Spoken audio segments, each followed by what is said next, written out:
Bring in the Virginia Governor, Glenn Youngkin. Governor Youngkin, thank you for joining us this morning. That 15-week ban is front and center in the campaign right now.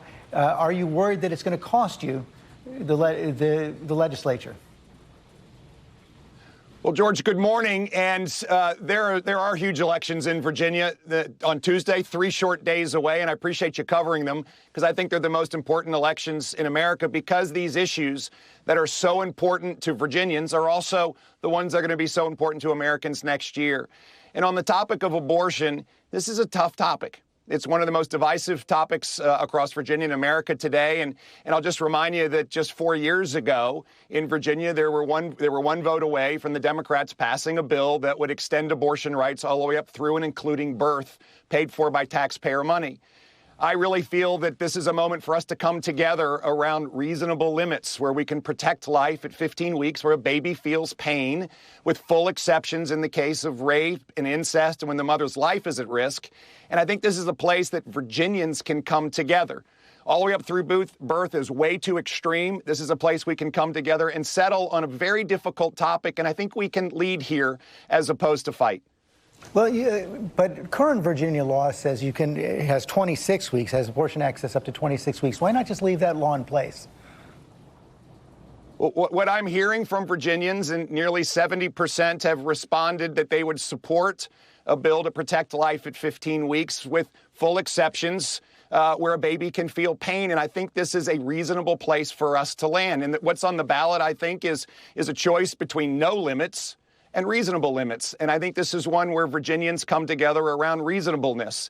And it then allows us to move on to really important topics, George. We of course see the impact of runaway inflation scaring Virginians, and they're worried about how to make ends meet. 60% of Americans are living paycheck to paycheck. They're spending $700 a month more on buying the basics of groceries and clothing for their children than they did just 2 years ago for the same things. I hear this all across the Commonwealth. They're worried about jobs, they're worried about inflation, they're worried about education, they're worried about public safety, and they're really worried about behavioral health.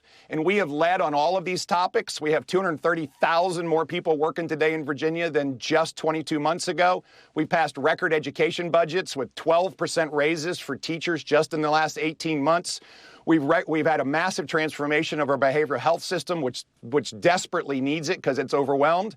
And we've really gone to work to increase funding into law enforcement. These are the topics that I hear about every day as I travel around the Commonwealth from a vast array of Virginians, Democrats, Republicans, independents, who are discussing these real-life concerns every day around their kitchen table. We've delivered results, and that's why I'm excited about what's going to be on the ballot. I think we can hold our House and flip our Senate, and we can keep going because there's so many more important topics for us to focus on to drive Virginia to be the best place to live in America. And we're seeing a lot of people move here as a result of the great actions I think we've taken.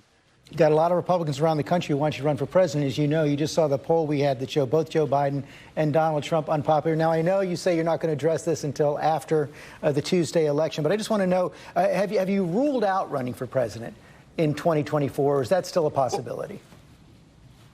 Well, George, I'm a homegrown Virginian who 40 years ago was washing dishes and taking out trash, and to even have my name tossed around in this is incredibly humbling.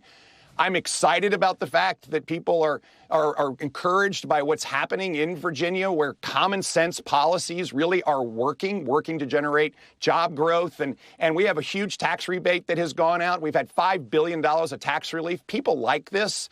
And so I continue to be very focused on Virginia. I've said over and over again, I've been at the Rockingham County Fair, not the Iowa State Fair. I'm campaigning across Virginia and focused on Virginia, not in New Hampshire, not in South Carolina, not in Nevada. I'm focused on Virginia, and that's where my attention will continue to be. That's about the answer I was expecting. It wasn't exactly a no, but thank you for addressing the question. Let me just finally ask you the question that I asked Steve Scalise. He couldn't answer yes or no on whether the 2020 election was stolen. Can you? Well, I've consistently said that Joe Biden was legitimately elected president. He's sleeping in the White House. I wish he weren't. In all candor, the chaos that we see around the world and at home is his projected weakness international foreign policy has resulted in multiple spots of chaos, from Israel to Ukraine to China. His foreign policy weakness, again, has resulted in bad adversaries being funded like Iran. And then we see his weakness at our border, which has turned every state into a border state. The free flow of illegal drugs and crime has really invaded everywhere. We have 5 Virginians a day on average that die from fentanyl overdoses. And of course, the chaos in our economy is not only hurting Virginians and Americans, but it projects weakness around the world yet again. And so I wish he weren't our president. We can't afford to have him be our president again. And Virginians are telling me every single day that these issues of jobs and inflation and public safety and great education for their children are so important. That's where we need to be focused, and common sense policies do work. We've demonstrated it in Virginia, and I'm looking forward to having Virginians come to the polls on Tuesday and hopefully hold our House, flip our Senate, so we can do even more to drive Virginia forward. Thank you for answering the question. Governor Youngkin, thanks for joining us.